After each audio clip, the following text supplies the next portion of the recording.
easements documented with the Register of Deeds office as of today. And they're supposed to be starting in a few months, getting their permits. Big job there. So, you can start now.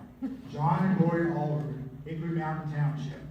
Proposed Enbridge pipeline will cross about 2,300 feet over a bad tree farm, taking out hundreds of trees.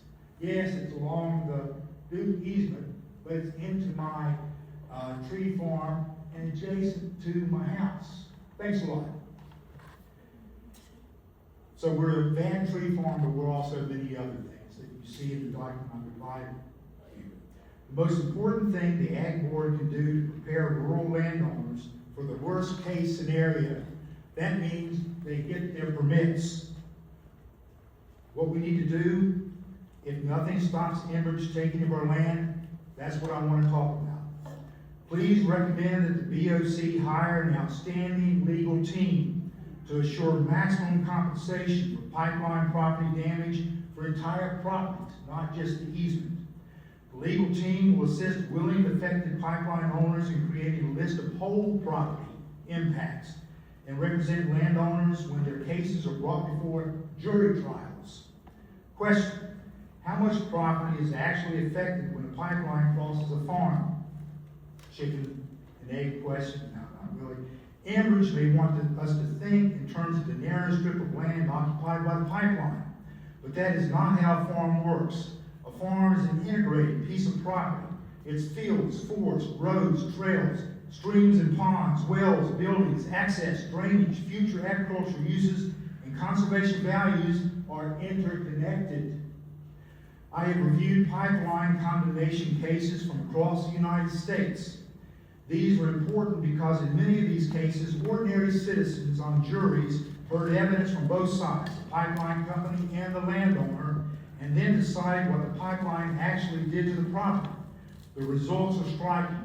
I provided you with 4 of those examples. I won't go through all of them, but first, very briefly, in Florida, pipeline appraisal, $57,000. The jury awarded $310,000. Another Florida case, $67,000 the pipeline company allowed to be given. The jury found $1.32 million in damages to the entire property, not just the easement. I also provide another case from Texas that you can read about, and we have a especially important case from Virginia Mountain Valley Pipeline. I won't go through the details, but ultimately the United States Courts of Appeals for the 4th District, that's our area, they awarded a family $523,000 for the effect on their entire property. This is the point.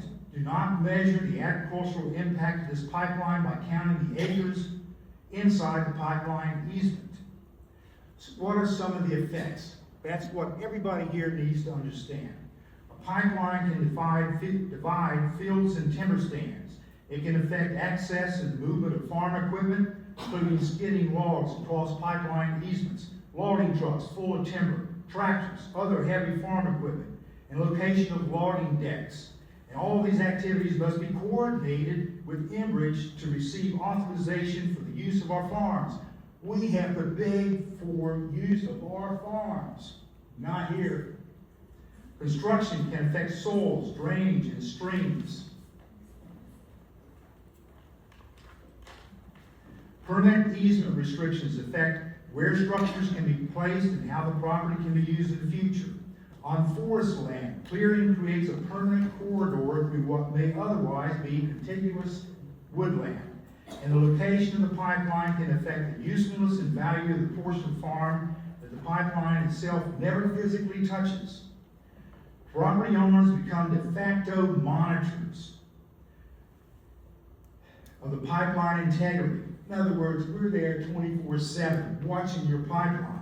Also, we know that Enbridge personnel may come on our property anytime, and they may monitor the pipeline corridor and us day or night by land and from the air.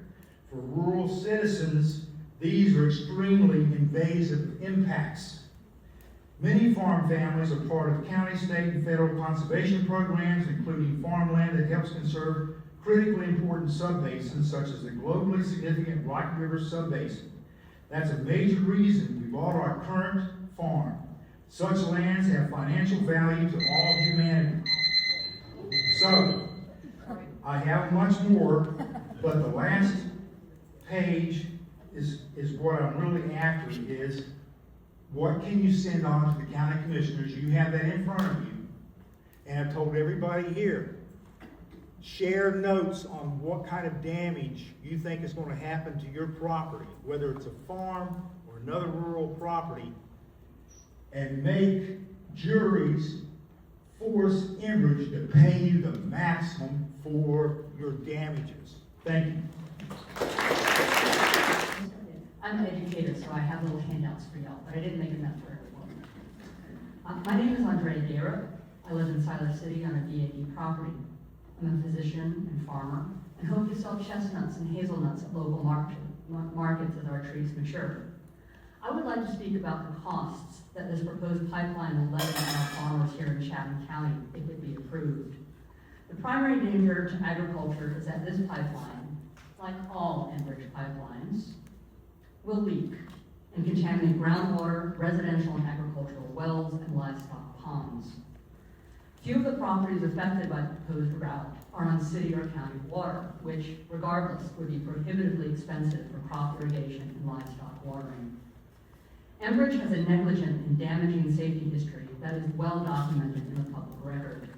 They have on many, many occasions contaminated wells, groundwater, and watersheds. We know we can't rely on Enbridge to identify leaks swiftly and address them promptly, competently, and thoroughly. To ensure the health of their livestock and crops, Chatham farmers will need to test at least annually for the type of contaminants typically released by Enbridge's fracked gas spills, such as toluene, benzene, xylene, ethylbenzene, hexane, mercury, radon, and hydrogen sulfide, several of which are known human carcinogens or can cause birth defects. Mercury accumulates in animals, while benzene accumulates in plants. These are the very products our farmers seek to sell. The cost of testing for these chemicals will be hundreds of dollars per well each year. They offer to do it free first time, thank you, first days is free. Pipeline construction causes soil settling, erosion, and compaction from heavy equipment that affects water infiltration and capillary action. Farmers are therefore at risk of having their wells go dry as underwater flow is diverted. They're willing to pay damages if we can conclusively prove that they did it. But of course, how are you going to prove something like that? We face the substantial cost of having new wells drilled, or if our groundwater is found to be contaminated, paying to truck in the vast amounts of water necessary for crop irrigation and livestock watering. Pipeline construction degrades the surrounding land. Even when the topsoil is returned to the site, the soil horizons, drainage, and nutrients will not be the same as before construction.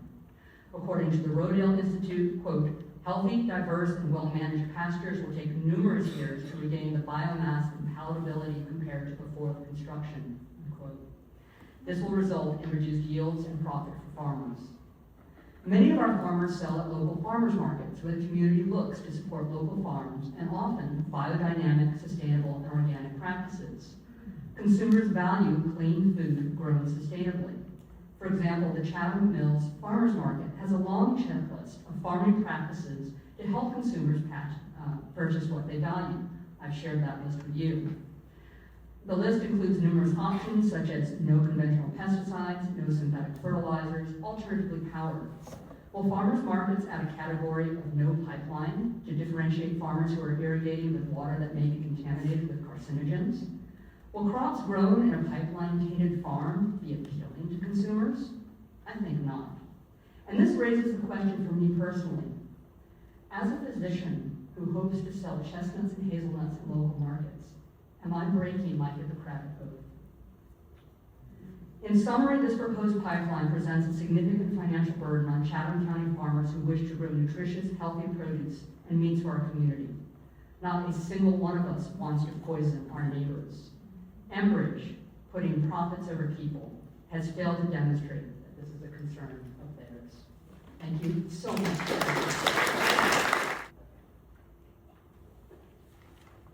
The pipeline does not cross through my property, but it's close to it. And before I give some of my suggestions of how it might impact my property, if it didn't cross it, I'm going to give a few opinions. This is clearly, without any doubt, a misuse of eminent domain. I don't care whether you're for the pipeline or against it, it's not a proper use of this legal situation. I think the pipeline should follow the existing major highway routes. I think this idea that it be cost prohibitive to not directly connect A and B is nonsense, because there's plenty of opportunities for the company to recover excess construction costs through tax incentives and other means. The use of highway right-of-ways would, in the long term, would save the company money, because they could find problems quicker, they could fix them quicker, they would not have all the vegetation management requirements that they would have as going through private property, because DOT would do a lot of that. So these are my opinions. Now, my property has a wildlife habitat conservation agreement with the North Carolina Wildlife Resources. And the purpose of this agreement is for me to do land use management techniques that benefit wildlife. And one of the things that they encourage, and that I do anyway because I have a forestry background, is controlled burns. And it seems to me that a pipeline that could have a leak at any time is incompatible with controlled burns, at least from the standpoint of safety. Most of my property is timberland, and controlled burns are important in terms of managing your trees for health and for wildlife benefits and for timber production. So again, a pipeline that could have a leak at any time, and I've had experience with this when I lived in Cary. My property had a gas line to my gas logs and my outdoor grill, and over the 20 years that I lived there, I had, I think, 3 different leaks where they had to come out and dig 8-foot holes in my yard to repair and it was a small pipeline. It wasn't anything like this project is concerned with. So leaks are going to occur. Land use shifting occurs in the southeast, even though we're not noted for this problem. So my efforts to date have increased the native vegetation in my fields and in my timberland, and I'm now seeing lots of white-tailed deer, eastern cottontail, and eastern wild turkey on my property, and I really enjoy knowing that I'm contributing to them. And also I've got nice healthy stands of milkweed, and so I'm helping the monarch butterfly, which is probably going to be added to the endangered species list this year, or soon anyway. So these are my comments. I'm against this pipeline. I think it's a misuse of the legal means that they have used, and I don't know who's responsible for it, but shame on them. Yes. Great staff in Pittsboro. We've heard I don't know a lot, and the problem with that is I don't know how mad I am yet. And I mean that because I don't know where in my property this pipeline is going to cross. I don't know how to argue to you what the effects are going to be, because I don't know what the terms of the easement are going to be. I've spent my days on Google looking up different easements and looking up different possibilities, and they're pretty draconian. I mean, the idea, you know, and all you see are complaints, so the idea that I gotta ask the gas company if I can log my land. And then there has to be indemnity insurance to pay the gas company if I log my land, which my land is Timberland. So I don't know how it's set to be.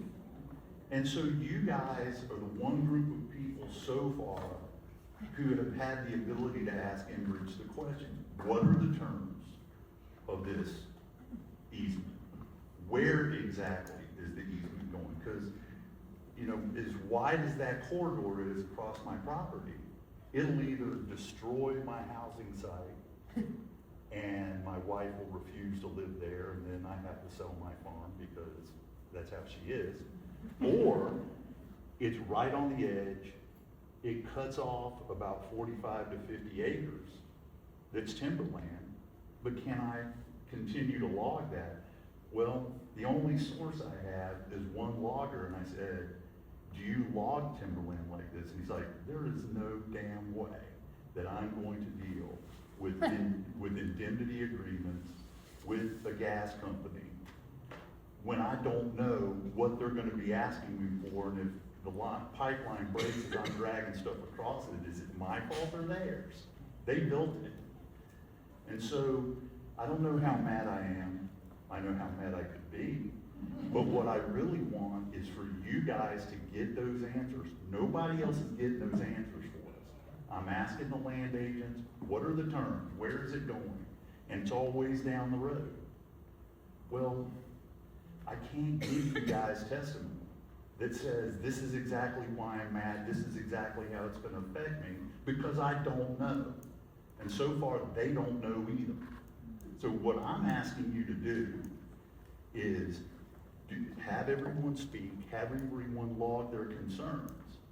But I think we need to gather back in here again after we have a pathway and a term of the easements and have another shot at this. Because rushing into something doesn't help anybody. Well, it does help some, but it doesn't help us. And so I'm asking, come back. You know, you can give a preliminary recommendation, but until they give you the information you've asked for, how can you recommend anything except for a no for lack of information? So anyway, that's it.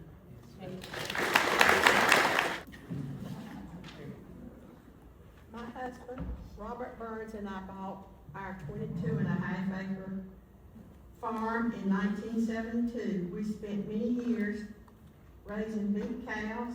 Robert also grew hay on 30 acres of his uncle Ed Burns' land down the road for his cows.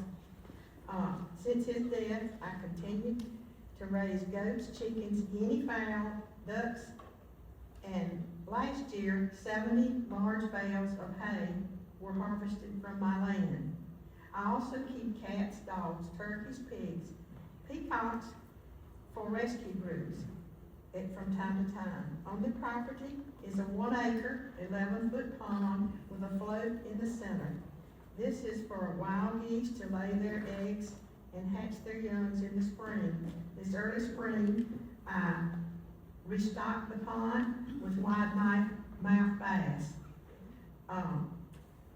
Many of you know, so many of you know I have an adult son that I care for. He lives with me and always will till I die, or I can't care for him anymore. And at 85 years of age, and being a widow, I thought I should make a plan for my son's care after I'm gone. I want the land to stay in the family as a farm, if possible. But if not, I had the land perked for home sites in case it needed to be sold in lots. If Enbridge takes their plan route, their pipeline will go under 3/4 of property and across the middle of my property and under my pond. And I have 3 wells I'm concerned about and gas contamination. I was told that if the pipeline leaks, you'll be able to tell because all the grass and the trees will die. Or if it leaks under your pond, then you're gonna be able to see little bubbles coming up off the top of the pond. Well, all of you all know, I have macular degeneration and I can't half see and I'm losing my eyesight. And that's why I'm using this thing up here trying to see. I should at 85, this is just the worst nightmare that I could ever have imagined that I would have to live. In my opinion, we need more farms, not less farms. We need folks that are willing to grow trees for fresh air and timber. We need farmers to grow our food. China has already bought much of our farmland near our military bases. We get contaminated food imported from other countries. Look what's happening now with the lettuce and peppers. Enbridge already has natural gas lines in this area. In my opinion, if they want a bigger gas line, they could dig up their 6-foot pipe and put in a 12-foot pipe.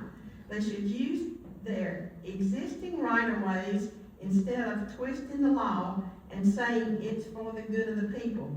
Farmers growing food or livestock or timber being grown in clean water is for the good of people, not gas lines. This is destroying our rural way of life. From 2010 to 2021, gas pipelines caused 2,600 incidences occurred in the USA that were serious enough to require reporting to the federal government. That's equal to 1 every 40 hours. If Enbridge, just because they have in Chatham County now, that doesn't mean they're not tomorrow. If Enbridge has their way, they will make the sale of my land for homes impossible. No one in their right mind would like to live beside a pipeline. Enbridge is causing me to lose much land value. It's a foreign company, Canada. Sorry, we just meeting there. Going to continue to be allowed to steal our farmland. Enbridge has the right of way, all the farmland, Tom Reeves, Flint's farm, Jordan Lake, all these people have already lost their land. Our town needs more than homes and breweries. I've backed up far enough, not gonna back up anymore. I'm to turn my cheek and give you my code if you need it, but my son's that mental and physical health, and it's already starting to affect him. He just sits. He doesn't play his piano anymore or play his keyboard. He won't watch TV. It's already doing damage to him, and it's doing damage to me because I'm his mom. And I tell you what, I don't mess around. This 500-acre land grant was given into the 1700s for my husband's. Does that mean I have to shut up? I don't care.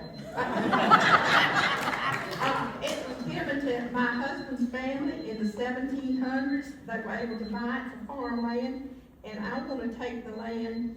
I don't want to take the. Oh gosh, I can't even read. They're not going to take my land. I think not. Luck storm stuff blows up all the time. My neighbor's house is windows shake. What's going to happen when that starts happening? We're going to do a quick survey. Who here thinks, I want you to raise your hand, who here thinks that, how many people think that Enbridge is for the good of the people? Raise your hand. How many people think farmers and food, timber, and clean water is good for the good of the people? Go.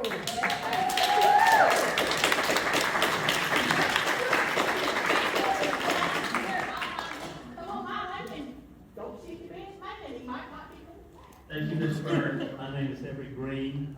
My wife Jenny and I own about 25 acres through this proposed Enbridge path.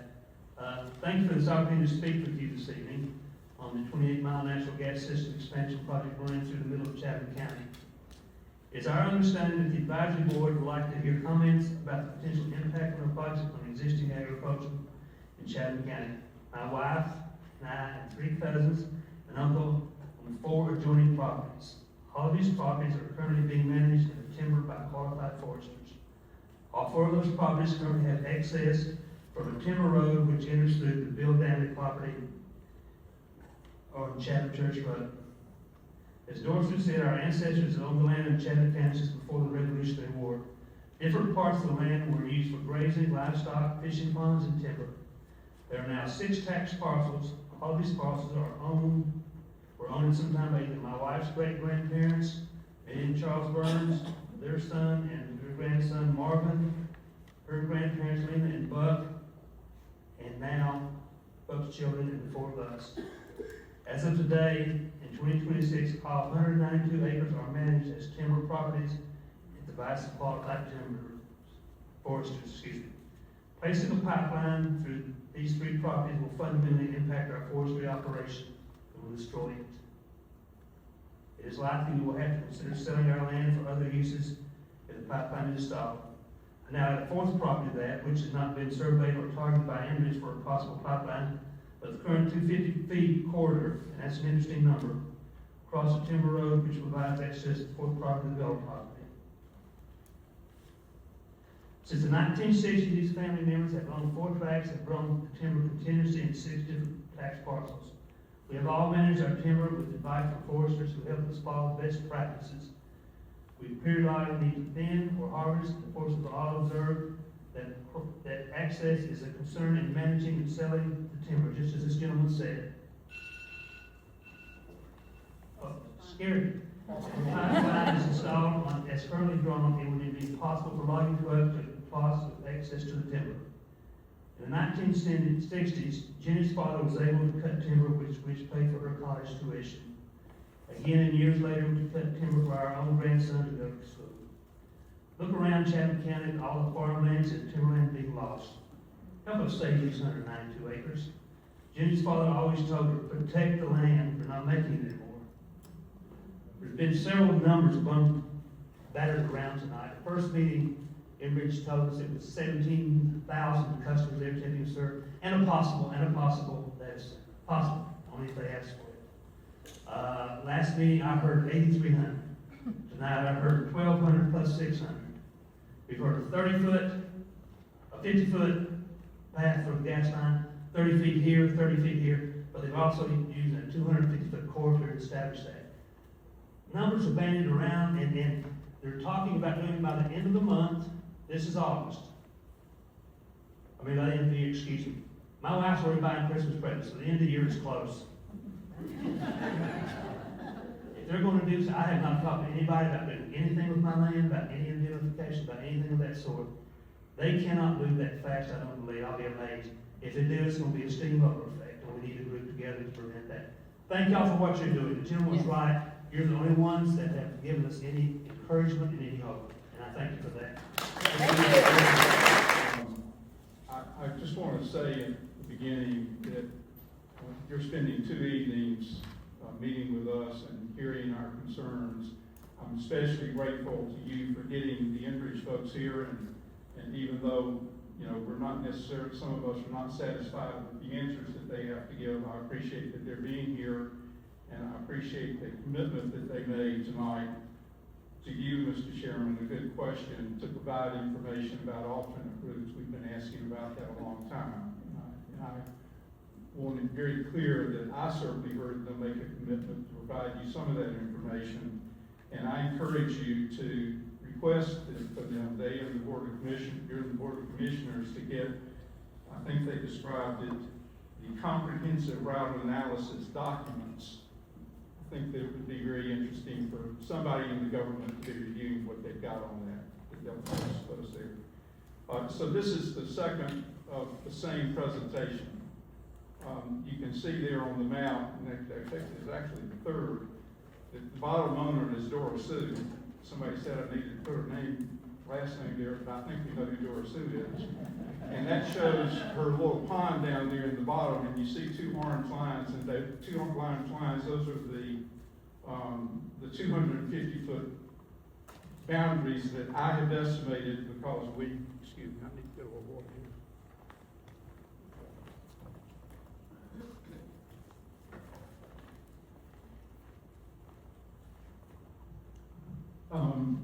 Just a preface on that, when we began to talk with the land agents, we we got lawyer letters, and we reached an agreement for them to do our survey as long as we could watch what they were doing. Well, they weren't giving us the survey boundaries, but we were able to create this map. So it's an approximate map of the 250-foot boundary within which we understand that they're considering a 50-foot easement. We thought that this was helpful to understand, and you can see there that we've got a timber road. I understood we wanted to get pretty specific. You can see that black timber road and where that fits within that 250 feet. You can see the 4 properties there that have been served with timber activity as recently as 6 years ago. All 4 of the properties were involved in timber activity. My wife and I, Pam, the Danley property, is going to be timbered within the next 2 years. We have a forester, we're doing a complete harvest and replanting. So the issue here that concerns me, and we've submitted written comments, is how do you deal with the impact that others have spoken about crossing the pipelines?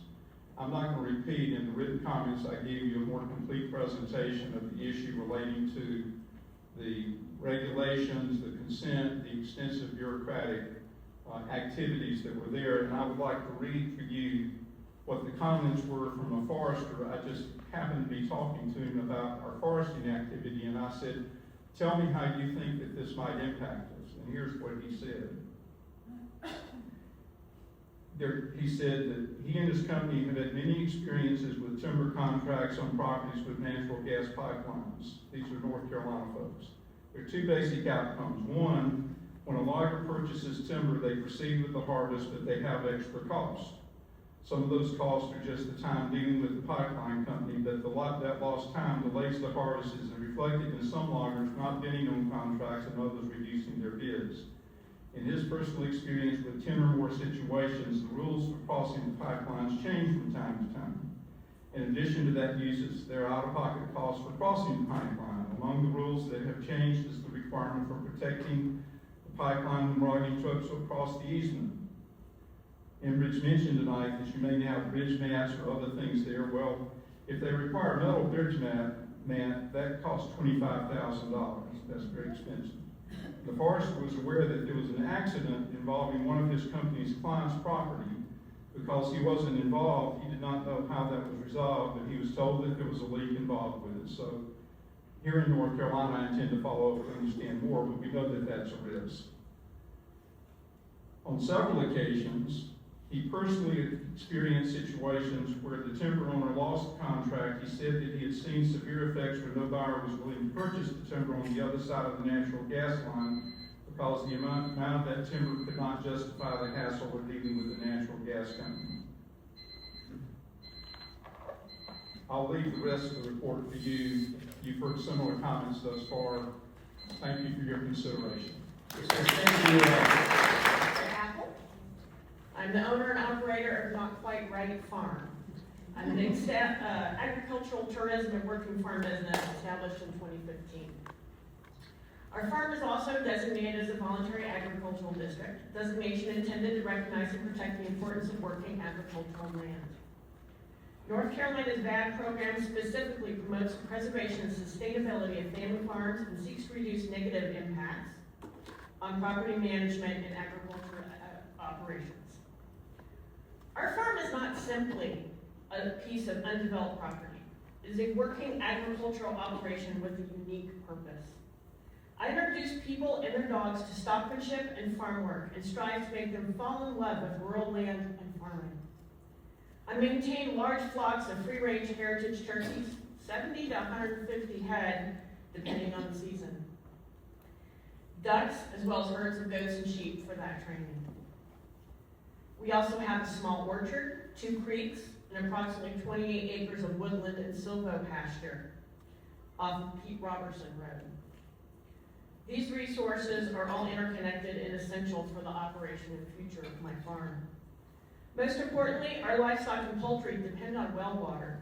That makes protection of our soil and groundwater absolutely critical. My property adjoins land that is already identified as endangered in connection with the proposed pipeline. I'm deeply concerned about bringing major pipeline construction and long-term infrastructure into such close proximity to a working farm, its water and forage resources. Pipeline construction can disturb and degrade soil. A scientific review of pipeline installations found increased soil compaction and mixing, reduced water infiltration, and degradation that can persist for years after construction. On a farm that depends on healthy soil, a creek, woodland, orchard, and private well water, those are not abstract environmental concerns. They're direct threats to the resources my business depends on. I am also concerned about contamination and exposure risks to my animals. If contaminated soil is disturbed, moved, transported by erosion into our creeks or groundwater system, my livestock and poultry could be exposed through their drinking water, forage, and environment. My birds happily eat insects, which certainly do not honor property lines or easements. My sheep and turkeys eat forage that could be contaminated by leak emissions or construction debris. I am particularly concerned about the potential for methane and other emissions associated with gas infrastructure to affect air quality and the health of the animals in my care. Birds can be very sensitive to air quality issues, and I often keep them for their whole entire working life, 8 or 9 years. For customers of my products, will this affect my market for my sheep, my eggs, my poults? Certainly customers interested in more naturally raised animals may pass me by with the pipeline right next door. A 2020 study published in Environmental Science Technology found that the more recently used plastic pipe used for pipeline infrastructure were suffering an average of 0.43 leaks per mile of pipe, with the estimated emissions being 2.03 grams per minute. Coated steel was 0.61 leaks per mile. With 28 miles of pipeline of unknown material proposed in a rural area, exposure of farms seems a certainty. This farm represents years of work, a lifetime of interest, a functioning agricultural business, and a commitment to preserving rural land. A pipeline should not be approved at the expense of a working farm, its animals, its water supply, and its long-term viability. I respectfully ask that the proposed pipeline route be rejected or relocated away from Not Quite Right Farm and other vulnerable agricultural properties. Please protect our farmland, our water, our animals, and the agricultural future. Thank you. Explicitly clear that I'm here to speak personally tonight, not professionally. My family and I own property in the Hickory Mountain Township in the Pleasant Hill community. My farm sits just south of the proposed pipeline corridor, approximately 250 yards south. Like many others here, our family has called Chatham County home for generations, and I farm on land that was once my great-grandparents' farm. Many of our neighbors tonight will note the impacts and potential impacts to our water supply, which for many of us is available only through our private wells because no public utility infrastructure exists in our part of the county. Other neighbors will make note of pipeline construction impacts and the long-standing soil compaction, drainage, and viability concerns this presents to their farming operations. There are numerous studies conducted by fellow land-grant institutions in other parts of the country that have noted profound soil degradation and crop yield declines that persist for years after pipeline installations. And still yet, there will be other neighbors who speak on previous Enbridge gas transmission pipeline ruptures and fires that have resulted in unnecessary community pain and suffering in other parts of the country. Being 250 yards from the pipeline corridor, it remains to be seen if I am within the proposed potential impact radius, but I know my neighbors are. Not knowing the maximum allowable operating pressure that Enbridge will operate the 12-inch line at, because Enbridge has not disclosed this information, understanding the potential impact radius is questionable at best. Furthermore, the NTSB has noted the insufficiency of the PIR calculation altogether. In the Danville, Kentucky catastrophe, the PIR at the rupture site was calculated to be 633 feet. The physical evidence at the accident site showed the PIR was much larger than calculated, and the NTSB documented that damage was found 1,100 feet from the ruptured crater. All of this is mentioned because in rural settings or working lands across this county, similar incidents can take place due to pipelines running through pastures, timber stands, next to a neighbor's home and barn, and in my neighbor's situation, underneath an electrical transmission line, which would be projected to result in a catastrophic multi-utility failure that could surely overtax the emergency response resources we have here within the county. For brevity's sake and to get to the heart of the matter, here are some requests I would ask of the DOC. Sadly, much of the public policy in this state prioritizes energy transportation over other surface uses, and for our case here, farming operations. However, all counties, municipalities, and other local authorities are granted the ability to implement land use conditions of general applicability. I request that the DOC implement such land use conditions, placing the onus on the part of Enbridge to then petition the state to override. They are afforded this right by way of General Statute 113-415. Part of that hearing will seek to find if the project will not pose an unreasonable health or environmental risk to the surrounding locality, and that the operator has taken or consented to take reasonable measures to avoid or manage foreseeable risk and to comply with the maximum feasible extent of applicable local ordinances. I ask the county to take this measure to protect its greatest assets. Eminent domain takes place when no prudent and feasible alternative has been identified and the condemner has provided a valid public purpose and provides fair, just compensation for said property. In this post-QO era that we all live in, North Carolina passed a statute limiting eminent domain powers for public condemnation for private benefit, essentially dismissing the notion of economic eminent domain. However, much of the utilities' condemnation powers are simply assumed to have public benefit as a matter of policy. Here in our situation, it would be prudent to discuss the test of public benefit. Enbridge has not explicitly outlined the documented public need, and I believe this needs to be questioned. Previous North Carolina court cases have done just that. Ultimately, whether a condemner's intended use of property is for public use or benefit is a question of law for the courts, and this should be questioned. In regards to proving a prudent and feasible alternative route, Enbridge has not satisfactorily explained the chosen corridor pathway it has outlined. Additionally, it seems that no alternative routes exist. This also should be questioned. Again, with all these needs, this is the question of law for the courts. Thank you all.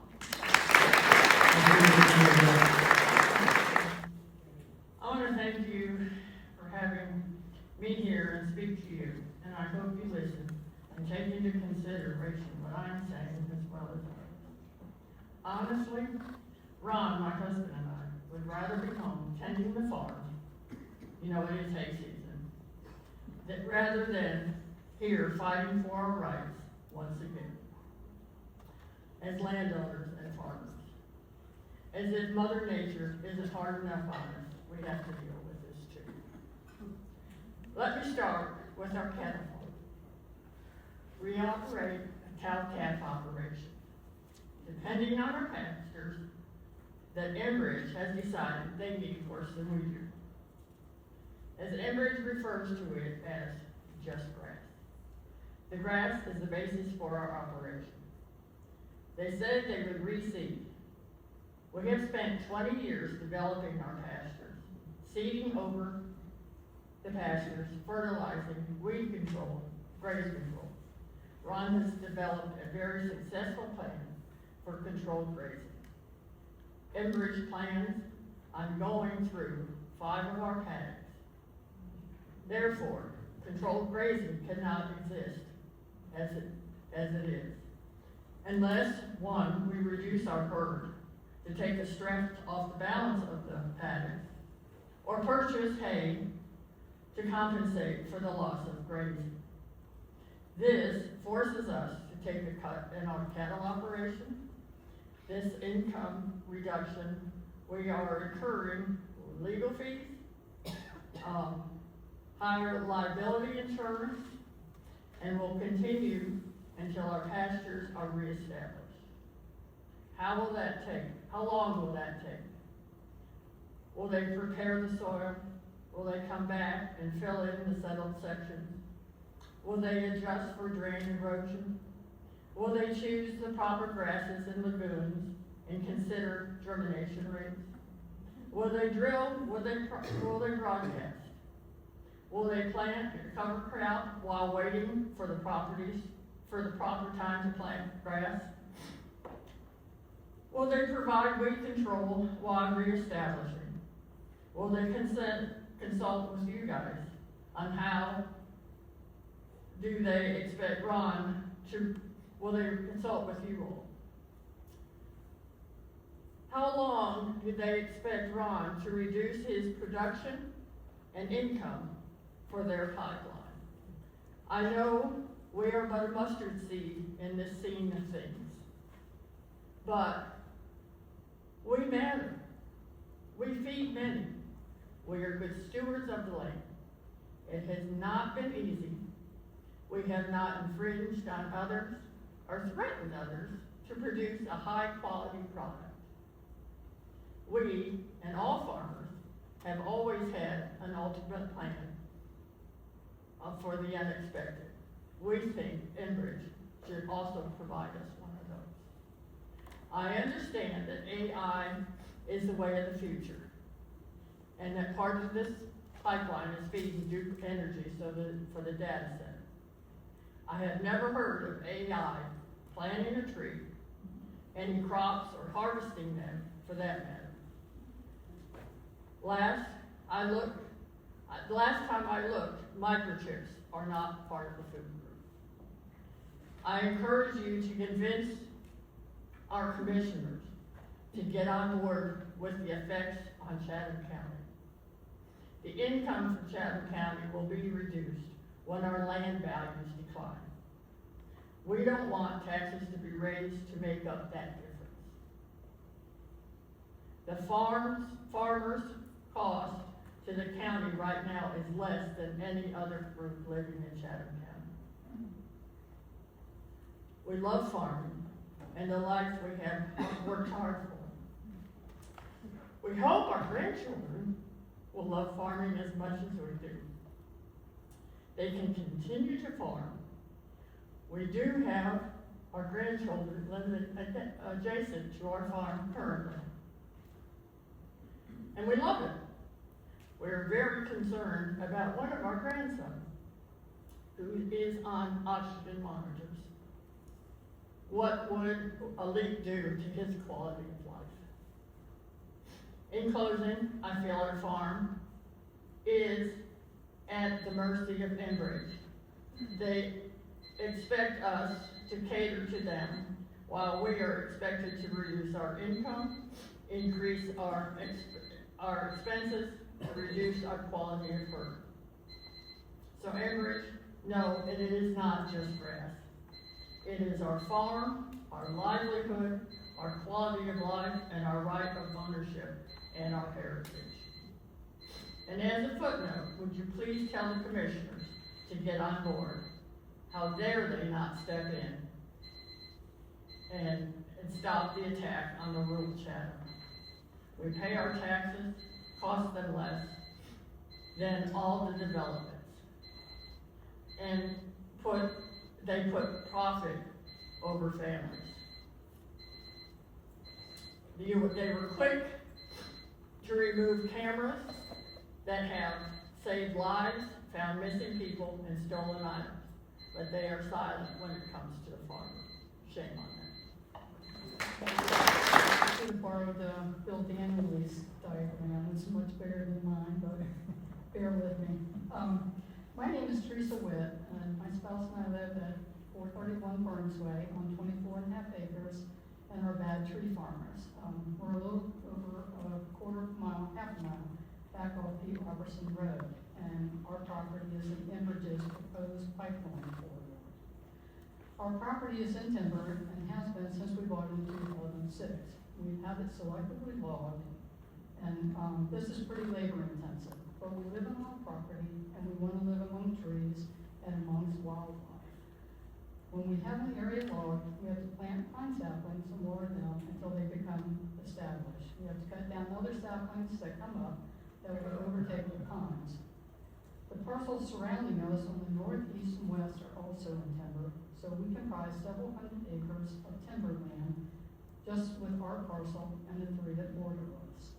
We are only 4 parcels, and there are hundreds of acres of timberland around us. And the Everetts and the Danleys are our neighbors. So, I have several concerns with the Enbridge pipeline. We have 4 wells on our property. One is for our rental property, and one supplies the water to our home, which is right on the corridor.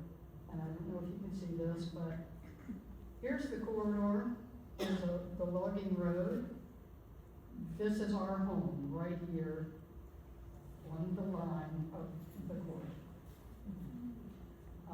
We also have 2 320-foot wells with over 1,500 feet of tubing that circulates water to our geothermal HVAC system that supplies our cooling and heating. Now, as you know, when well drills bore into the ground, they hit hard bedrock that make up most of this county. They don't hit large aquifers, but fissures and fractures in the rock that allow groundwater to drain down. This is the reason most of us have such low yields on our wells. Enbridge has said they will be blasting 4 feet deep with a trench to put in the pipeline. This kind of blasting and trenching will displace soil and rock, and shifting rock means a greater likelihood of fractures closing, causing wells to go dry. Will Enbridge be a good neighbor and pay to have city water run in my house? I'm over half a mile from the city water plant. Will they shoulder that cost? Will they pay for my new HVAC system when my geothermal wells are destroyed? I think we all know the answer to that. But here's the part that I believe the Ag Board is most interested in, and it's the proposed pipeline runs on the north side of our property and encompasses the logging road. It cuts off access to that logging road, as Enbridge just stated that we cannot have heavy equipment like logging trucks and machinery necessary to log cross over their pipeline without their permission. Our neighbors to the west of us, the Everetts, clear-cut their property a few years ago. But that pipeline will now cut off access to the logging road for them entirely. It divides my neighbors to the east, the Danleys, so they will not have access to the logging road for half of their timbered land. And the parcel directly to the north, which was clear-cut about 10 years ago, is in the same situation. That logging road is the only access point to Chatham Church Road in 15501. And it supplies not just our 4 parcels, but the parcels all the way up and around. There's just so many parcels. And that logging road supplies the access to Chatham Church for all of us. I don't want Enbridge to put in this pipeline at all, but if they do put it in, I don't want them to pay me for the property they're going to take through eminent domain. And I don't want to hear about fair market value. My request to this board is to fight Enbridge to stop the pipeline. But if that fails, I want you to fight for the future revenue we will lose, not just on the next harvest, or the harvest after that, or the harvest after that. Because that is what is going to happen to the farmland along this pipeline. It will become useless, no longer able to produce revenue, and because of this, it will destroy Chatham's rural community. Thank you for listening. Thank you for your time. Benjamin Harvard. My wife Gwen and I are proud participants in the Voluntary Ag District program with 2 parcels. Both are held in trust for our children. The tract on which we live is located on Matthew Church Road and was part of a land grant to my father's mother's ancestors. The Lord family was a grant from the King of England. After many, many generations, my grandparents lived on a tract of 54.41 acres and had cornfields, hogs, chickens, cows, and horses. After my grandparents died, the land was divided into 2 parcels. The one on which we live is 26.01 acres and is designated timberland. We love the habitat that the trees provide for animals and birds, the clean harvest, and the wood and the income that it provides at harvest. On this tract, we have a farm pond that's fed by an underground spring located right beside Mount View Church Road. Despite the drought, the pond maintained basically a normal level. I'm concerned that a pipeline could disrupt the availability of water for crops, for timber, for drinking water, for residents, which has become increasingly more critical as we've been reminded during the extreme drought conditions of this year. Any reduction in the acreage designated as timberland would disqualify the property from the voluntary ag district program and would be a loss of timberland for the county. It's important to us that this land remain in the family. Unless it's able to continue to produce timber, our children would likely not be able to pay taxes and maintain ownership of the land. Our other parcel is 30.163 acres and was inherited from my mother's father. It was timberland before it was passed to us, and it remains timberland. Until 8 years before I retired, I had little knowledge of agriculture and timber, but I knew I loved seed crops, livestock, trees. But the last 8 years of my working career was spent as a member of the executive staff of the North Carolina Department of Agriculture and Consumer Services. It was there that I gained a true appreciation for local farmers. I saw agricultural land cease to exist as the children of farmers could not afford to keep the land. I learned that farmers had to save up during good years because about every third year they had to survive a poor harvest. I saw North Carolina buying produce from other countries, and I didn't want us to have to depend upon foreign countries for our produce. As the result of my new appreciation of North Carolina agriculture, I'm one of the 250 original members of the North Carolina Friends of Agriculture program. Private entities are permitted to bulldoze through thousands of acres of timberland, family farms, and homesteads. The agriculture industry in Chatham County will be severely impacted. Thank you for the opportunity to speak for my neighbors and for future generations.